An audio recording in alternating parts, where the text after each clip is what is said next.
I want you to take just a second and picture a historical archive. Right. Like, really visualize it in your mind's eye. If you're like most people, you're probably picturing something quite grand. Very traditional. Yeah, traditional. You're imagining imposing marble buildings. Probably guarded by those big stone lions at the entrance.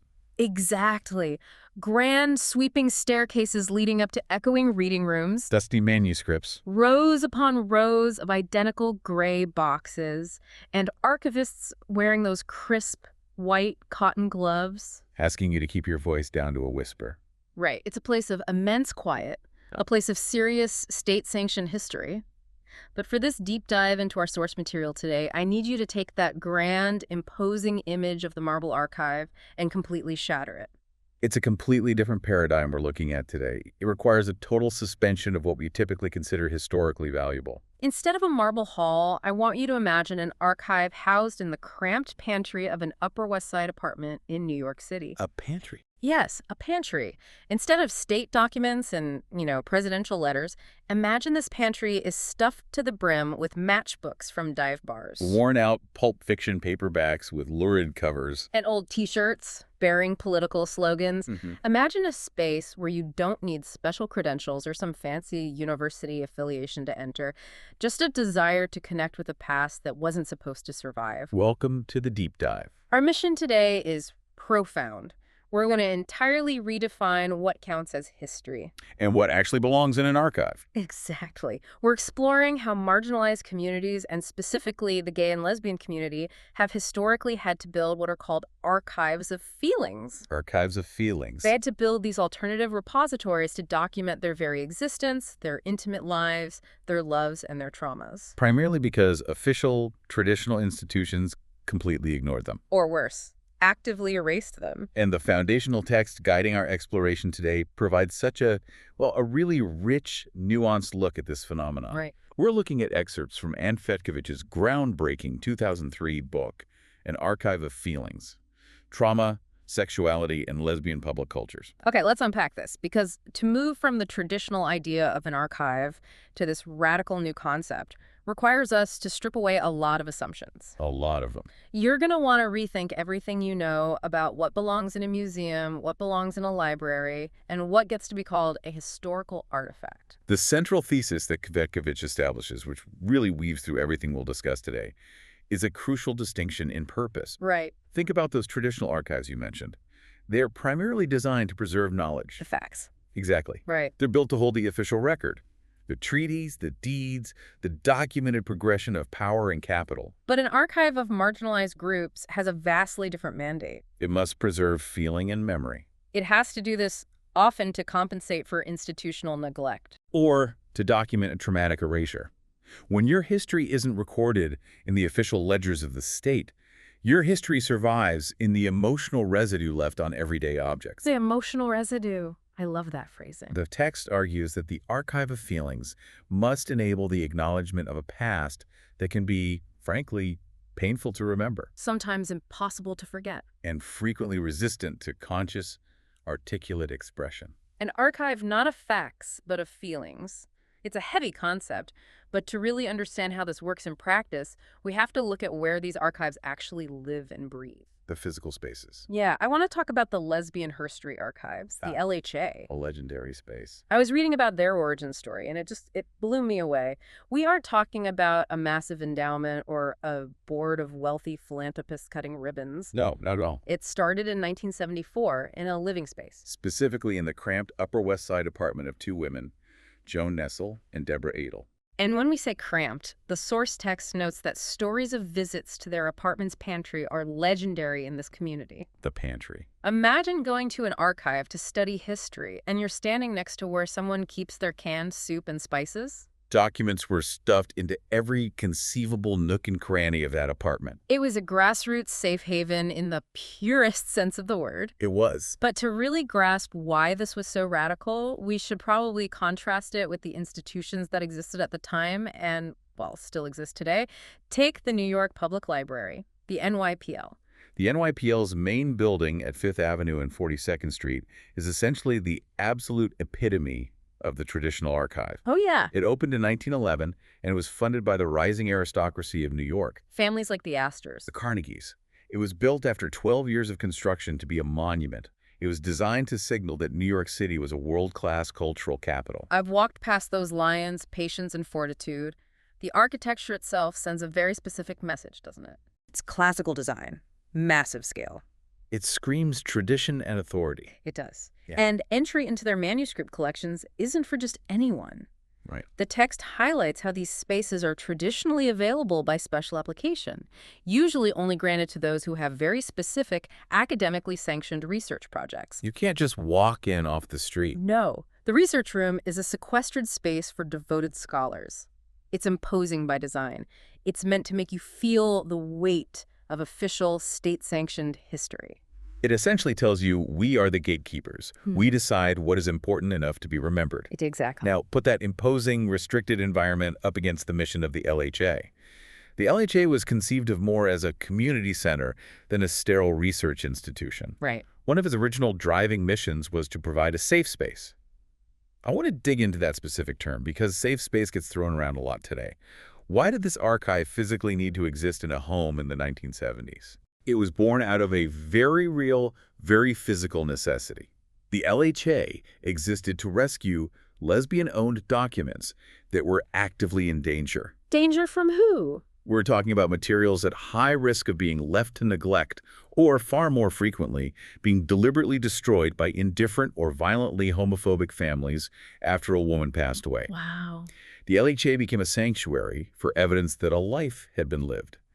Evidence that relatives might want to throw in an incinerator to protect the family's so-called reputation. That's just devastating to think about. The idea that your personal letters, your diaries, the literal proof of who you loved and how you lived could be thrown in a dumpster by your own parents or siblings. It was a common reality. So the LHA stepped in to say, give it to us, we won't judge it, and we will keep it safe. Yes. Obviously, you can only fit so much history in a pantry. As the collection grew, they eventually moved in 1993 to a Brooklyn brownstone. But I found the way they got that building just as compelling as the building itself. Yes, it wasn't through multi-million-dollar city grants or state funding. How did they do it? The brownstone was purchased through thousands of small grassroots donations from lesbians all over the country. Wow. It was quite literally a community pooling its meager resources to buy a permanent home for its history. But even after moving into this larger dedicated building, they didn't just turn it into a mini NYPL, they actively worked to maintain that domestic, home-like feel, right? That's a crucial point Cvetkovich makes. Because the Brooklyn building was originally a home, it allowed the LHA to intentionally blend the private and the public. Makes sense. The downstairs living room serves as a comfortable reading area. The photocopier isn't hidden away in some sterile, fluorescent-lit office supply room. Where is it? It sits right alongside the other appliances in the kitchen. I love that visual. You're copying a historical document while someone's making tea. Precisely. The entryway acts as an exhibit space, and there's even a collective member who lives permanently on the top floor. So it's literally still a home. Visitors don't have to navigate closed stacks or ask a librarian's permission to look at things. They can just browse the filing cabinets and shelves at their leisure. That's amazing. It's intentionally organized as a domestic space so that anyone who walks in feels welcome to see and touch their legacy. It's prioritizing an emotional, bodily experience of history over a strictly intellectual or academic one. Yes. It changes the entire relationship you have with the past. You aren't studying subjects, you're visiting ancestors. That's a great way to put it. And this unique, incredibly distinct atmosphere of the grassroots archive has actually become a major touchstone in queer popular culture itself. Oh, absolutely. It's so iconic that it's been parodied in films. The example Cvetkovich uses in the text is wonderful. She highlights Cheryl Denny's 1996 film, The Watermelon Woman. Oh, this movie is fantastic. For those who haven't seen it, Cheryl Denny plays a version of herself. A filmmaker obsessed with uncovering the life of a mysterious, uncredited African-American actress from old 1930s Hollywood film. Yeah. She only knows her as the Watermelon Woman, but her real name turns out to be Faye Richards. So to find out more about Faye, Cheryl travels from Philadelphia to New York to visit a specific archive. An archive called CLIT. Which stands for the Center for Lesbian Information and Technology. It's just a brilliant Hilarious acronym. And anyone in the know watching this film immediately recognizes CLIT as a direct, loving parody of the LHA. Completely. In the film, there's this incredible cameo by the novelist Sarah Schulman. Yes. She plays the stern, uncompromising volunteer archivist. Cheryl and her friend walk in, and they're immediately confronted with these massive, completely uncatalogued boxes of materials. And the archivist sternly informs them that nothing is indexed because it's a strictly volunteer-run collective. Anyone who has ever been part of a passionate, grassroots, volunteer-run organization knows exactly that kind of frustrating but endearing bureaucracy. The rules are strict, but they're made by a committee of people who are just doing their best on a Tuesday night. And the comedy escalates when Cheryl actually finds Faye Richards' photographs in these chaotic boxes. She wants to use them for her film. But she's told she can't reproduce them without the consensus-based approval of the collective. And of course, the collective only meets every other month. Cheryl's reaction is basically, I can't wait 2 months for a committee to vote on this. So she eventually just illegally films the photos with her own video camera. Right. The film pokes fun at the bureaucracy, but it frames this quirkiness as the ultimate charm of grassroots passion. It elevates this niche institution into popular visibility through humor. But there's a deeper layer to this film's use of the archive, isn't there? There is. The archive of Faye Richards in the film is entirely fictional. Fictional. It was created specifically for the movie by the photographer Zoe Leonard, She fabricated an archive of 78 black and white photos. simulating the look and degradation of 1930s films so perfectly that many people walking out of the theater believe Faye Richards was a real historical figure. It's a fake archive that tells a very real emotional truth about the erasure of black queer women in early Hollywood. What's fascinating here is how this loving parody highlights a very serious ideological clash between grassroots spaces like the LHA and massive institutions like the NYPL. Because the NYPL didn't just ignore this history forever. Eventually, they started wanting it. That's the tension Cvetkovich unpacks. In the late 1980s and 1990s, the NYPL actually started aggressively acquiring gay and lesbian archives. They took in records from the activist group ACTUP. And the International Gay Information Center. On one hand, you could view that as a massive victory for visibility. It's the establishment saying your history is worthy of inclusion in the halls of power alongside the Founding Fathers. I'd imagine for a lot of people that felt like arriving. The NYPL even hosted a massive exhibition in 1994 called Becoming Visible, The Legacy of Stonewall. They hung a giant banner featuring a pink triangle right over the main Fifth Avenue entrance. It was a huge, high-profile, undeniable event. But I'm guessing not everyone in the community saw this institutionalization as a pure, uncomplicated victory. Far from it. And this is where the perspective of activist Maxine Wolf becomes incredibly illuminating. Who was she? Wolf was a longtime LHA volunteer and also a highly prominent member of ACTUP. When ACTUP was deciding what to do with its files, Wolf publicly and vehemently argued against donating them to the NYPL. Really? Why? Her argument cuts right to the core of what it means to keep marginalized history safe. She argued that there is absolutely no true safety for gay and lesbian materials in a publicly funded, state-run institution. Her quote in the text about security is just breathtaking.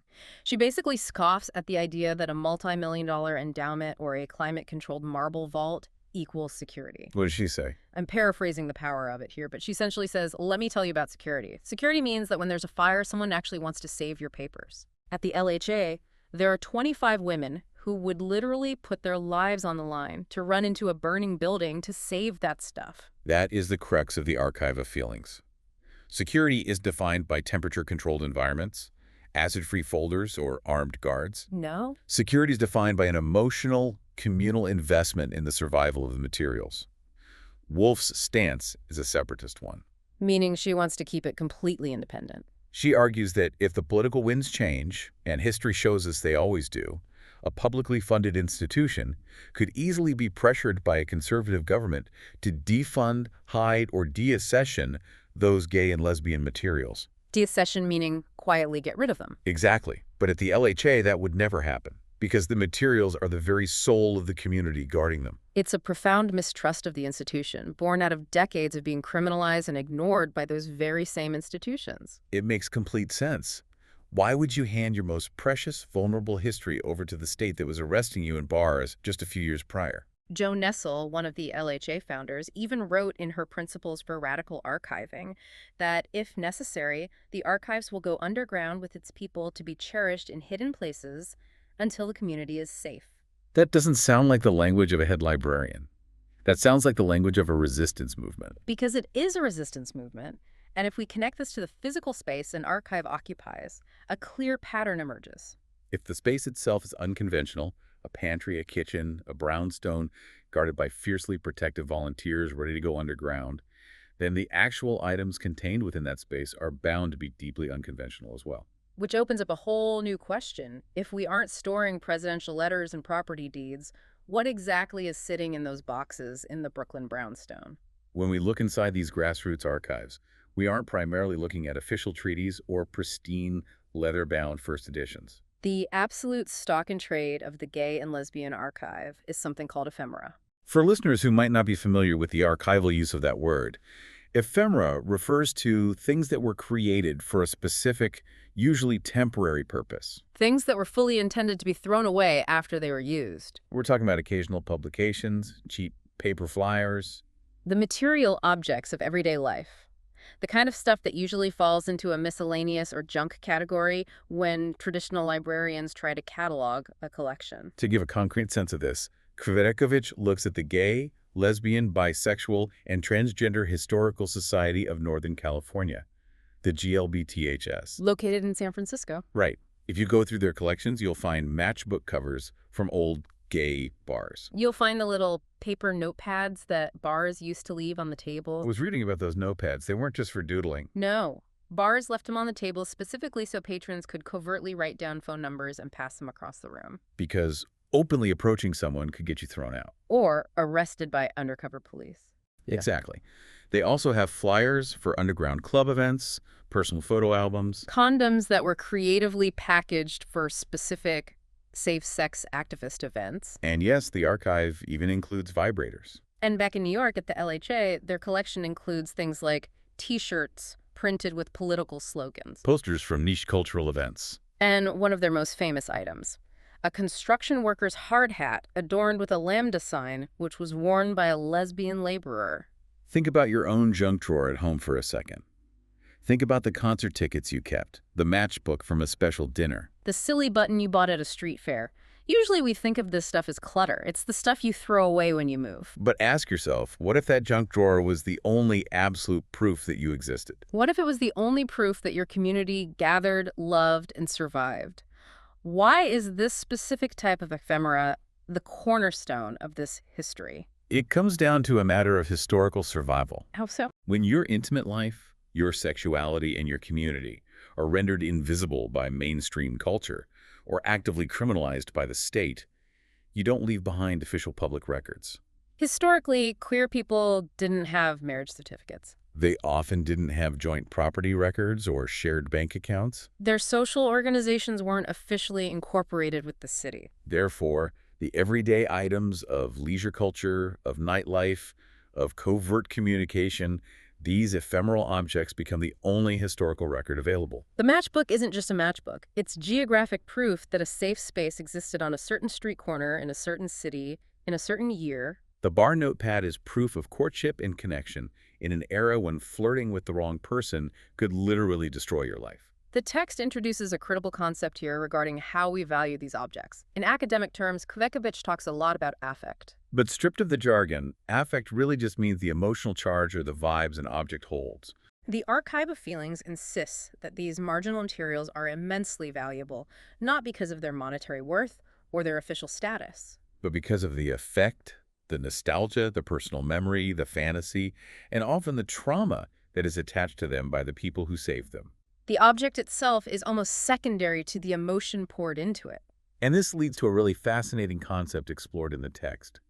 The fan as archivist. Because the community was so starved for representation in the official culture, they had to look for it in the margins of mainstream culture. They had to become avid collectors and interpreters of popular culture, even when that culture was deeply homophobic. This is where the concept of reception becomes so vital to archival work. It isn't just about what an object was intended to be by its creator. It's about how the audience actually received it, interpreted it, and used it to survive. A beautiful example of this from the LHA collection is the story of Mabel Hampton. Mabel Hampton's story is incredible. She was a black lesbian who came of age in the 1920s during the Harlem Renaissance. She was a deeply important figure for the LHA. Acting as a sort of matriarchal mentor to the younger founders like Joan Nessel. And if you go to the main reading room of the LHA, given absolute pride of place is Mabel Hampton's cherished collection of 1950s and 1960s pulp fiction paperbacks. Now, on the surface, a collection of 1950s lesbian pulp fiction might seem like a bizarre thing to cherish in a feminist archive. Let's be honest about what these books were. They were largely written by men. Marketed heavily to heterosexual men. And they almost universally featured these tragic, deeply homophobic storylines. The covers had these lurid, sensationalist illustrations and taglines. And the plots usually dictated that the lesbian characters end up going insane, committing suicide, or being cured by finding the right man at the end of the book. They look, for all intents and purposes, like documents of pure, concentrated homophobia. But Cvetkovich argues you have to look at them through the eyes of the fan. You have to imagine the consumer in the 1950s who had absolutely zero access to a real, visible lesbian public culture. There was no internet, no mainstream representation. For isolated readers at that time, living in small towns across the country, these lurid, seemingly trashy paperbacks you could buy at a drugstore spinner rack were often the only tangible evidence out in the world that women who loved women actually existed. Mabel Hampton collected them not because she loved the tragic endings, but because she was starved for the mere acknowledgement of her own existence. The intense sentimental value she placed on that collection, the fact that she saved them, protected them, and donated them, transforms them from homophobic trash into a vital, sacred, historical artifact. The archive of lesbian emotion must include materials like this because it documents how they survived the 1950s. It perfectly illustrates the point that objects are not inherently statically meaningful. A paperback isn't just a paperback. It becomes meaningful through the longing, the fantasy, and the historical practice of the collector. We see this exact same dynamic, taking toxic or homophobic popular culture and reclaiming it in the realm of live performance. Which, the text argues, is another crucial, ephemeral part of the archive. I was hoping we'd get to this because the source text brings up the WOW Cafe. It was a legendary theater collective in New York's East Village that served as a massive hub for generating lesbian public culture. Specifically, the book highlights the work of a theater group that came out of there called the Five Lesbian Brothers. Their work is an absolute masterclass in the idea of the fan as archivist. They don't just try to create sanitized, positive images of lesbians to counter the negative ones. You don't just write plays where everyone is happy and normal. Instead, they dive headfirst into the archive of toxic mainstream representation. They look at classic, tragic Hollywood melodramas from the mid-20th century, films like The Children's Hour or the German film Mädchen in Uniform. In these classic films, the lesbian characters are doomed. Their desires lead to ruin, loneliness, or literal death. These films are part of the cultural repository that was handed to queer women. And what do the Five Lesbian Brothers do with this traumatic archive? They don't burn it. They rework it into brilliant, hilarious, over-the-top camp performances. They take all those miserable tropes and create plays like Brave Smiles, Yeah. another lesbian tragedy. They embrace the homophobic archive, but they completely subvert its power through humor and camp reception. By exaggerating the tragedy to the point of absurdity, they invent an archival aesthetic that is vastly more interested in preserving the messy, complicated emotions of being a queer spectator than in just collecting perfectly positive images. It emphasizes that the archivist of queer culture often has to operate with the mindset of an obsessed fan. They must collect the gossip, the pinup photos, the tragic film clips, the pulp novels. The historical truth isn't just in the object itself, but in the historical practice of how an isolated community used that object to survive and eventually to laugh at it. That transition from physical objects, from matchbooks and pulp fiction, to media like Hollywood film clips brings us to a whole new dimension of archiving. What happens when the history you're trying to preserve isn't just ephemeral, but actively hidden by the state? This is where the text introduces the camera as an archive of trauma and secrets. We're moving from physical boxes to documentaries acting as archives. And Cvetkovich focuses heavily on the incredible work of videomaker Jean Carla Musto. Carla Musto has a very rich background in this space. She was a media activist with the Testing the Limits Collective She was part of ACTP's DVA-TV collective. and a co-producer of the Gay Men's Health Crisis cable series. She deeply understands the power of the video camera to document marginalized life when the mainstream news ignores it.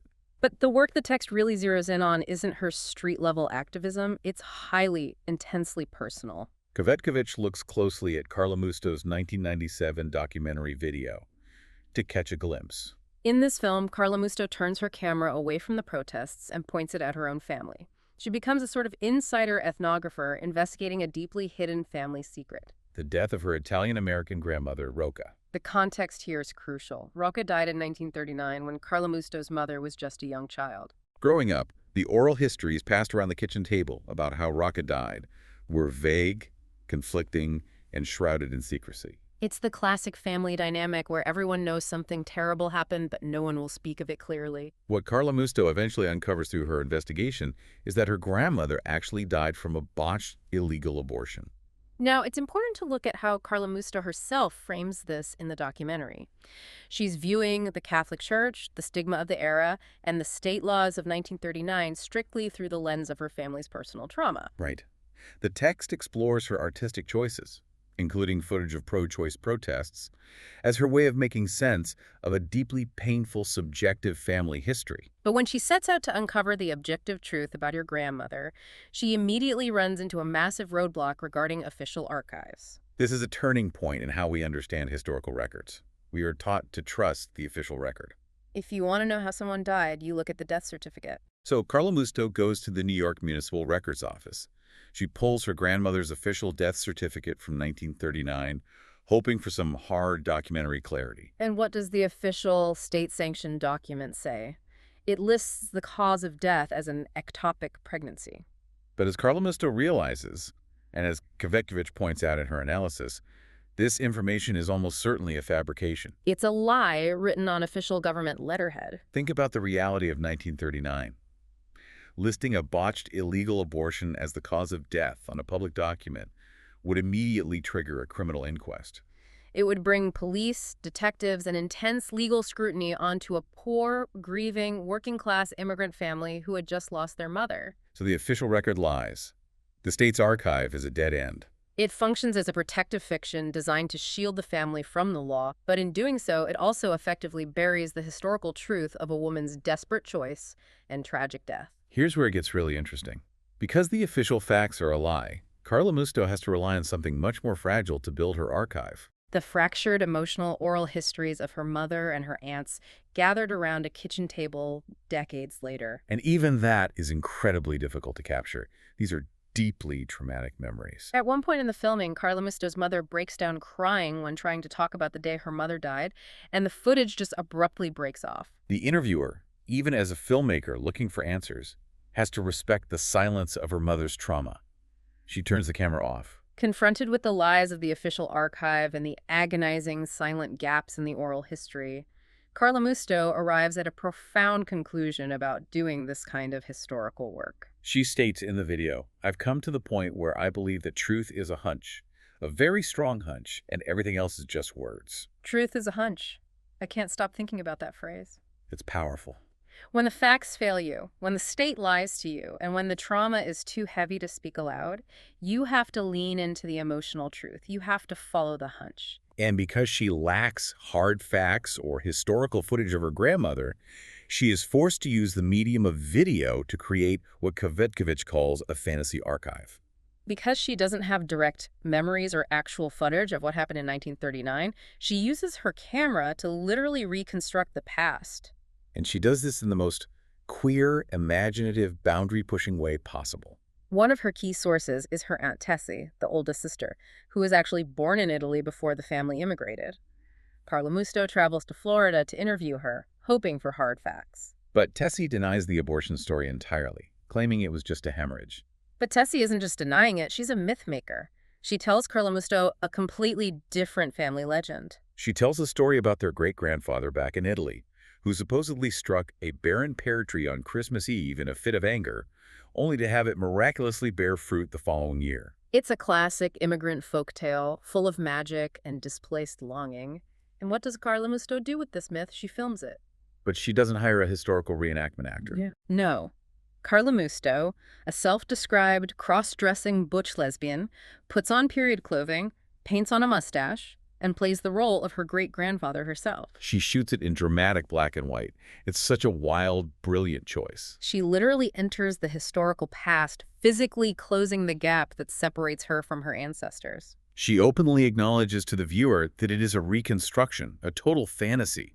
But she clings to it because the past comes alive not just in her aunt's oral myth, but in her physical, performative recreation of it. It is a stunning archival strategy. She is archiving the feeling of the family lore, rather than the literal truth of it. But it isn't the only way she uses film to bridge the gaps of trauma. The video opens with a meditation on the power of the camera itself. It shows the famous 1896 footage shot by Auguste Lumière of his family, some of the first home movie footage ever created in human history. The voiceover declares that with the invention of the camera, death will no longer be absolute because we can forever capture the movements, the smiles, and the gestures of those we love. Carla Musto connects that grand cinematic history of the Lumiere brothers to her own family's humble home movies. She shows footage of her uncle bringing a bulky movie camera to a Thanksgiving dinner, capturing the women in her family laughing and smoking. She talks about how she viewed her aunts and her mother as being as glamorous as movie stars. And this leads to perhaps the most heartbreaking use of the archive in the entire film. Because her mother and aunts were left motherless and poor in the suburbs of Queens, they turned to the movies for escape. Hollywood films functioned as a surrogate archive, filling in the emotional gaps left by cultural dislocation, poverty, and family secrets. The text highlights a specific scene in the ITVC to catch a glimpse that is just devastatingly effective in proving this point. Carla Musto and her mother are sitting together on the couch, watching the famous 1937 Hollywood melodrama Stella Dallas, starring Barbara Stanwyck. I've seen Stella Dallas, and the ending is the ultimate maternal sacrifice tearjerker. It really is. Stella is a loud, working-class mother who realizes her daughter will have a better, more respectable life with her wealthy stepmother. So she makes the agonizing decision to give her up. The final iconic scene shows Stella standing outside in the freezing rain, looking through a lit window, secretly watching her daughter get married, knowing she can never, ever be part of her life again. She walks away into the rain, sacrificing her own happiness for her child's. And in Carla Musto's documentary, we see Carla Musto and her own mother sitting on the couch watching this fictional scene and absolutely sobbing together. If we connect this to the bigger picture, Carla Musto is taking a fictional mass-market Hollywood melodrama and actively including it in her personal, intimate family archive. Why? Because that film documents the intense, unspeakable emotions generated by maternal loss. Her mother lost Rocco when she was just a child.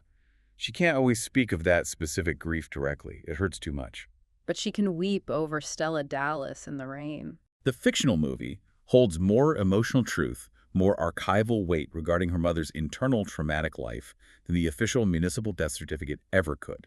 It's a brilliant synthesis of pop culture and personal grief. It shows how marginalized people, working-class immigrants in this specific case, use whatever cultural tools are available to them to process trauma.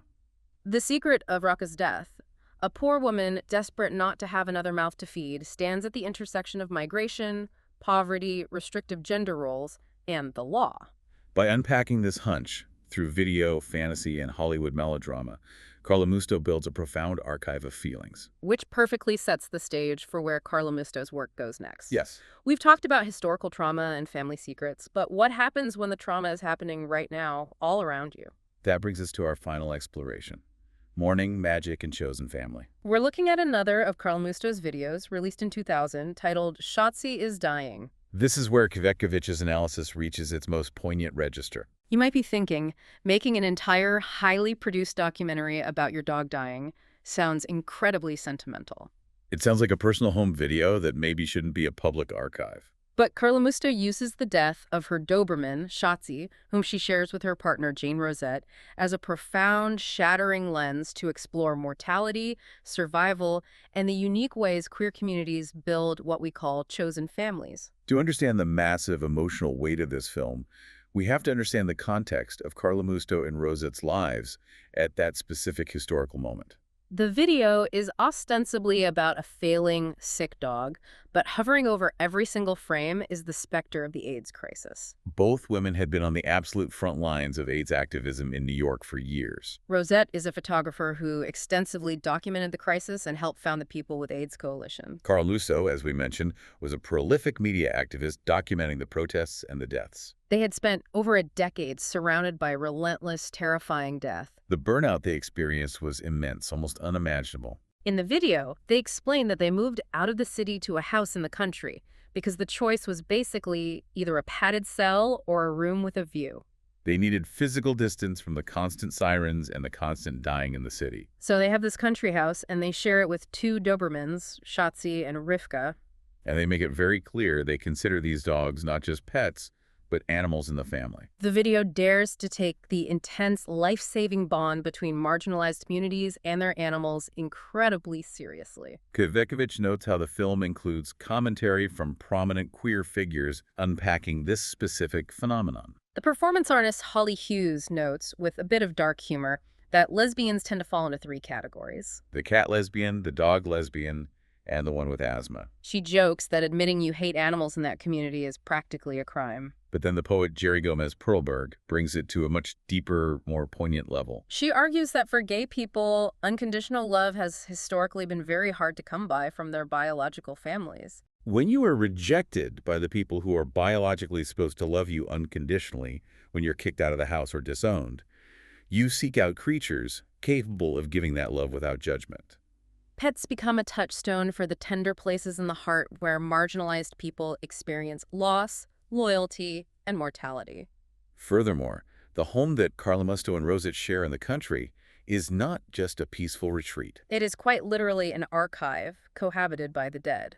Down in their basement, they have a climate-controlled space where they store all the physical results of their years of AIDS activist video and photography work. Boxes and boxes of tapes and negatives. It's an overwhelming juxtaposition. They say in the film, we live in a house cohabited with the dead. Death isn't just an abstract concept, it's a physical presence in their daily lives. It is the uncertain health of their dog, Shotzi, failing upstairs in the living room, and it is the climate-controlled tapes of thousands of dead friends resting downstairs in the basement. Carla Musto shows how this bleeds into the everyday mundane moments. There's a scene where they are just having a normal breakfast, and sitting right there on the breakfast table next to the coffee is a photograph Jane took of their friend Ray Jacobs, taken just before he died of AIDS. The archive isn't locked away in a marble building.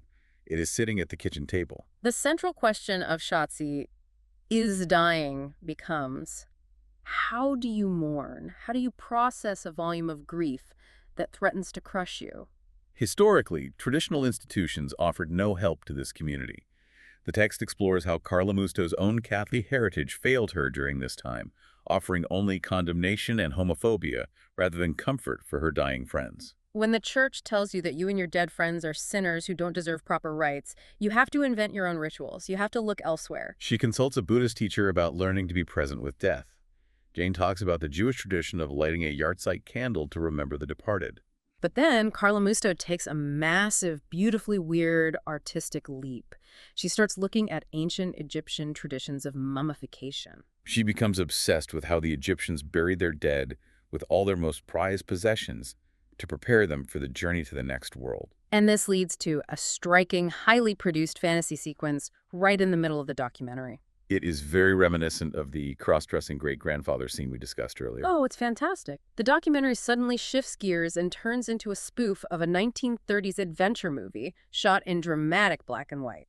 Jane Rosette plays an intrepid archaeologist named Dr. Jane Manal. She and her crew are on a desperate mission to excavate a secret Egyptian tomb, the tomb of Queen Nefertiti and King Not-for-Nothing. They're digging and digging, and when they finally break into the ancient sacred tomb, what do they find? They don't find gold chariots or jewel-encrusted idols. They find a massive stash of AIDS activist VHS tapes. It's absurd, but it's incredibly moving.